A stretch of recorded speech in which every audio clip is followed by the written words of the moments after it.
Hello students, I hope you will be fine, and today we will do the topic the sentence. Sentence, I would like to teach you the sentence in a very easy way. What is sentence? Sentence क्या है, कैसे sentence बनाए जाते हैं, क्या क्या उसमें words हैं, group of words हैं. Okay, तो what is sentence? Sentence is a group of words that makes complete sense. Sentence एक शब्दों का एक समूह है जो बिल्कुल एक complete sense देता है, एक meaning निकलता है पूरा sentence का. For example, he reads a book. Okay, तो ये इससे हमें एक पूरी meaning का पता चलता है कि he reads a book, वह किताब पढ़ता है. Here are four words: he, reads, a and book. Okay, then एक शब्द, then phrase और then complete sentence. What is the difference between word and phrase and sentence? तीन शब्द, word evening है, जैसे for example evening एक शब्द है, phrase in the evening, ये here are three words, a group of words है, एक शब्दों का समूह है जो कंप्लीट सेंस नहीं देता, बट कुछ सेंस, कुछ अर्थ निकलता है, इसका पूरा अर्थ नहीं निकलता. फ्रेज एक ऐसे शब्दों का समूह होता है जिसमें पूरा अर्थ नहीं निकलता वाक्य का, बट उसमें कुछ मीनिंग निकलता है. इन द इवनिंग ये एक ग्रुप ऑफ वर्ड्स है और this is called phrase. Then sentence. Sentence is a group of words, एक ऐसे शब्दों का समूह है जिससे कि एक कंप्लीट सेंस निकलती है. For example, he plays in the evening. तो इन द इवनिंग ये एक फ्रेज है, ग्रुप ऑफ वर्ड्स है, but he plays in the evening ये एक पूरा सेंटेंस है जो कि एक कंप्लीट सेंस निकालता है. ओके, तो सेंटेंस कितने टाइप्स के हैं और वो कैसे बनाए जाते हैं? Let us start. Sentence. Sentence, here are four types of sentences. First, assertive. Assertive sentence. Assertive sentence means या declarative sentence भी इसे कहा जाता है. Assertive sentence simple sentence जो हम यूज करते हैं, जैसे कि मैंने ऊपर he reads a book, he plays in the evening, these are assertive sentence, जिसे हम positive sentence और negative दोनों ही कहते हैं, मतलब सिंपल वाक्य बनते हैं ये, नॉट इंटरोगेटिव नहीं.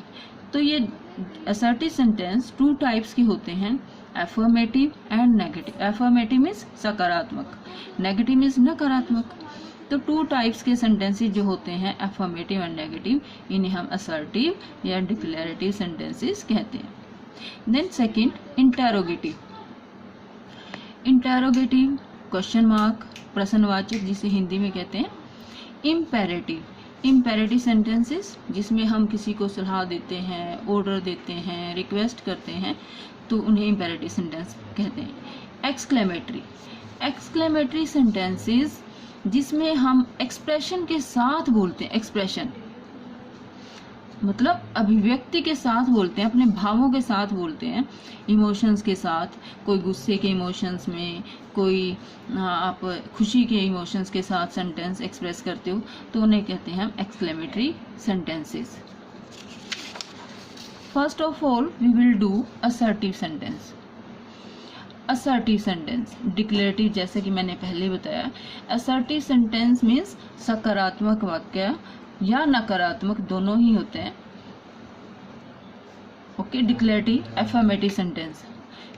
एफर्मेटिव सेंटेंस टू टाइप्स के हैं, असर्टिव, एफर्मेटिव एंड नेगेटिव. तो एफर्मेटिव सेंटेंस को हम कैसे बनाएंगे? फर्स्ट ऑफ ऑल, कोई भी सेंटेंस बनाओ आप, तो उसमें हमें पहले सब्जेक्ट की जरूरत होती है, फिर वर्ब की जरूरत होती है, एंड देन ऑब्जेक्ट की. सिंपल सेंटेंस बेस है ये किसी सेंटेंस बनाने का, कि किसी भी सेंटेंस, सिंपल सेंटेंस को बनाने के लिए आपको सब्जेक्ट जो काम करने वाला होता है, मतलब उस सेंटेंस में जो मेन करता होता है, डूअर होता है, उसे हम कहेंगे subject. And then verb and then object. तो अकॉर्डिंग टू टेंस हम वर्ब में चेंजेस करते हैं. सब्जेक्ट करने वाला तो सबसे फर्स्ट में, और क्या किया उसने, वो होता है ऑब्जेक्ट। ही क्रिया, एक्शन क्या किया, वो होती है वर्ब। तो he writes a letter, first हमने सब्जेक्ट यूज किया, देन वर्ब यूज की, और then a letter object use किया। तो ये मेन बेस है किसी भी सेंटेंस को बनाने के लिए। He reads a book, he is a subject, reads is a verb, a book is a object, then he is reading a book. अब टेंसेस आगे हम नेक्स्ट वीडियो में टेंसेस करेंगे। अभी सिर्फ इस वीडियो में मैं आपको ये बताऊंगी कि सेंटेंस का ये मेन जो होते कितने टाइप्स के होते हैं और मेन बेस क्या होता है। तो इसमें सिर्फ अफर्मेटिव में ये ध्यान रखना है आपने कि कोई भी सिंपल सेंटेंस, अफर्मेटिव सेंटेंस, सकारात्मक वाक्य, उसमें आप सब्जेक्ट प्लस वर्ब और प्लस ऑब्जेक्ट यूज करेंगे। अब ये सब्जेक्ट जो है ये नाउन भी हो सकता है, नाउन मीन्स किसी का नाम, ओके, और प्रोनाउन भी हो सकता है, उसकी जगह ही, वह, वे ऐसे यूज कर लो आप, यह। तो ये हुआ सब्जेक्ट। सब्जेक्ट और ऑब्जेक्ट नाउन या प्रोनाउन दोनों हो सकते हैं, ओके। यहाँ फ्रेज भी हो सकती है, या सब्जेक्ट फ्रेज भी हो सकता है, ऑब्जेक्ट भी हो सकता है। Noun, what is noun? जैसे कि मैंने ऊपर पहले बताया कि नाउन यहाँ एज ए सब्जेक्ट नाउन भी हो सकता है और ये प्रोनाउन भी हो सकता है। Suppose he writes a letter, मैं ये कहूँगी राम राइट्स अ लेटर, तो राम क्या है, नाउन है। Noun means name of a person, place, thing, idea और फीलिंग्स। नाउन उन शब्दों को बोलते हैं जो किसी व्यक्ति का नाम हो, जैसे किसी का नाम सीता है, गीता है। प्लेस, जगह, जैसे कोई भी जगह हो, दिल्ली, करनाल, ओके। थिंग, कोई भी चीज, जैसे मेरे हाथ में पेन है, this is also a noun. ये पेपर है, पेपर भी क्या है, ये नाउन है, ओके। पर नाउन, अब इस पेन की जगह अगर मैं ये यूज करूँ इट या दिस, तो ये क्या हुआ, सर ही, राम की जगह मैंने ही यूज किया, तो ये क्या हुआ, pronoun. The words which are used in place of noun, noun की जगह जो यूज किए जाते हैं। सपोज मैंने अभी ये सेंटेंस ये बोला Ram writes a letter, but मैं राम बार बार यूज नहीं करना चाहती, उसकी जगह मैंने बोला कि ही reads a book, he is reading a book, तो राम की जगह ही यूज किया, this is pronoun. Noun pronoun की भी वीडियो मैं नेक्स्ट आपको डालूंगी, जिसमें कि बिल्कुल क्लियरली आपको सिखाया जाएगा। For example, Ram plays football in the evening, here Ram is a noun, okay. Football is also a noun. This is subject, this is object and this is verb. Subject के तुरंत बाद वर्ब आती है, इस बात का आपने खास ध्यान रखना है। अब he plays tennis also, Ram की जगह मैंने क्या वर्ड यूज किया है, he यूज किया, he is a pronoun। Tennis क्या है, नाउन है, प्लेस क्या है, वर्ब है, okay. This is subject, this is verb and this is object. He is very sincere and hard working, he क्या है, pronoun, okay. तो राम नाउन, ही और pronoun. Then negative, negative sentence में क्या स्ट्रक्चर होता है, सब्जेक्ट, सबसे पहले हम सब्जेक्ट यूज करेंगे, after that helping verb. Helping verb में is, am, are, was, were, do, does, did, okay, has, have, had, ये सभी क्या है, दीज आर हेल्पिंग वर्ब्स। और फिर उसके बाद नोट यूज करेंगे and after that main verb, okay, then object. Suppose ऊपर जो मैंने सेंटेंस बोला ही राइट्स अ लेटर, उसी का अगर नेगेटिव बनाना है, देखिए ये है सब्जेक्ट, ये है वर्ब और ये है ऑब्जेक्ट। तो जब हम नेगेटिव बनाएंगे तो वर्ब से पहले और सब्जेक्ट के बाद हम helping verb plus not use करेंगे, okay. He does not write a letter, he does not क्या है, ये हेल्पिंग वर्ब है। नेक्स्ट वीडियो में जब हम टेंसेस करेंगे तो आपको मैं ये बताऊंगी कि ये यूज कैसे की जाती हैं वर्ब्स टेंसेस में। सब्जेक्ट ऐसे ही यूज होगा, उसमें भी ऑब्जेक्ट भी, बट हम टेंस के अकॉर्डिंग यहाँ वर्ब में चेंजेस करते रहते हैं। पॉजिटिव बोला तो मैंने कोई डज नॉट यूज नहीं किया, सिर्फ हमने क्या यूज किया था, राइट, ओके। बट नेगेटिव के लिए पहले यहाँ सिर्फ हम स्ट्रक्चर स्टडी कर रहे हैं कि नेगेटिव सेंटेंस अगर बनाना है तो सबसे पहले आपने सब्जेक्ट यूज करना है, फिर हेल्पिंग वर्ब, फिर नॉट, और उसके बाद main verb and then object. He is not reading a book, he is the subject, is not is a helping verb and this is main verb, और ये है ऑब्जेक्ट। आई होप आपको समझ आ रहा होगा। Then interrogative. ओके, तो interrogative का जो स्ट्रक्चर है, जैसे मैंने आपको सिंपल सेंटेंस बताया, सिंपल में हमने subject plus verb plus object use किया। ओके, और देन नेगेटिव में हमने क्या यूज किया, subject plus helping verb plus not plus main verb plus object. But interrogative में हम क्या करेंगे, ये सब्जेक्ट वर्ब ऑब्जेक्ट ऐसे ही यूज करेंगे, सिर्फ और सिर्फ हेल्पिंग वर्ब को आगे यूज कर देंगे। ओके, ये बन गया हमारा interrogative.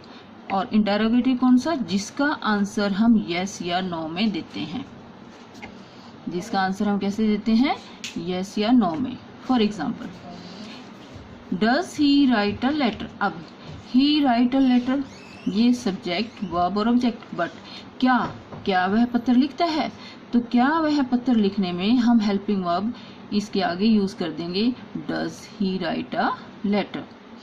Is he reading a book, अब सिंपल सेंटेंस क्या बनाया था, he is reading a book, but helping verb को हम क्या करेंगे, आगे यूज कर देंगे, और ये बन गया is he reading a book. इसका आंसर क्या होगा, yes he is reading, no नहीं पढ़ रही। तो जिसका उत्तर हम यस नो में देते हैं उसे हम बोलेंगे इंटेरोगेटिव, हेल्पिंग वर्ब से interrogative. He is reading a book, is he reading a book, ये इंटेरोगेटिव बना दिया, यहाँ इज को आगे ले आए। नेक्स्ट इज WH वर्ड से जो इंटेरोगेटिव बनाए जाते हैं उसको कैसे बनाएंगे। दो तरह के इंटेरोगेटिव हैं, एक है हेल्पिंग वर्ब से, दूसरा है WH वर्ड से। WH वर्ड से जो इंटेरोगेटिव बनते हैं उससे पहले हम WH word plus helping verb plus subject plus main verb plus object. Okay, तो यहाँ सब्जेक्ट यूज करेंगे, या जैसे where, what is he reading, what WH word then helping verb subject plus verb. इसमें ऑब्जेक्ट किसी सेंटेंसेस में आ जाता है और कईयों में हम यूज नहीं करते। तो कहने का मतलब ये है, जब भी इंटेरोगेटिव बनाया जाता है तो मेन स्ट्रक्चर हमारा ये है, बट जब इंटेरोगेटिव बनाना होता है तो हम आगे प्लस प्लस करते जाते हैं। जैसे इसके आगे प्लस हमने हेल्पिंग वर्ब किया, ये हेल्पिंग वर्ब से इंटेरोगेटिव बन गया। अगर हमने WH से बनाना है तो उसके आगे, उसी के आगे हम WH वर्ड यूज कर देंगे, फिर हेल्पिंग वर्ब, फिर सब्जेक्ट, फिर main verb. Where is he going, is he going, देखिए इज ही गोइंग, क्या वो जा रहा है, यस नो, कहाँ जा रहा है ये पूछना है, where is he going. Okay, ये स्ट्रक्चर देख लीजिए simple sentence. Okay, simple sentence का रिवाइज कर रही हूँ मैं एक बार फिर दोबारा से। Subject plus verb plus object, subject plus, या ऐसे बन सकता है, ये सिंपल सेंटेंस ऐसे ही बनता है, और हेल्पिंग वर्ब और मेन वर्ब ऐसे भी लगा सकते हैं, subject plus helping verb plus main verb plus object. जैसे he is singing a song, ये हेल्पिंग वर्ब है और ये मेन वर्ब है। ओके, नॉट है तो क्या हो जाएगा, इज नॉट सिंगिंग। इसी को हमने अगर इंटेरोगेटिव बनाना है तो ये जो इज था इसको उठाकर आगे ले जाएंगे, जैसे कि इसमें लिया है मैंने, यहाँ इज ये यहाँ था और यहाँ से यहाँ चला गया, is he singing a song, और इसका आंसर हम क्या देंगे, यस या नो में। देन WH वर्ड से, अब इज, अगर इसका क्या गा रहा है वो, ये पूछना आपने, ये तो है क्या वह गीत गा रहा है, यस नो।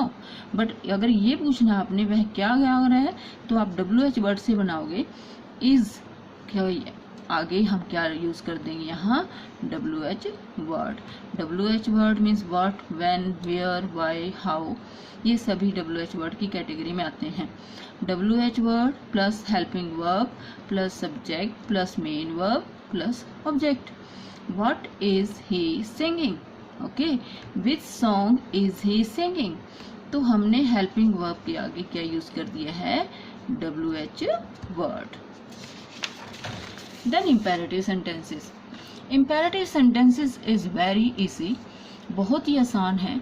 imperative sentences वो वाक्य होते हैं जिसमें हम आदेश देते हैं किसी को रिक्वेस्ट करते हैं, किसी को एडवाइस देते हैं, कोई सलाह देते हैं। जैसे मैंने कहा क्लास में आप टीचर जब भी आता है वो कहेंगे सिट डाउन, ओके, आपके stand up, sit down, don't talk, ये आपके क्या करते हैं टीचर, ऑर्डर देते हैं।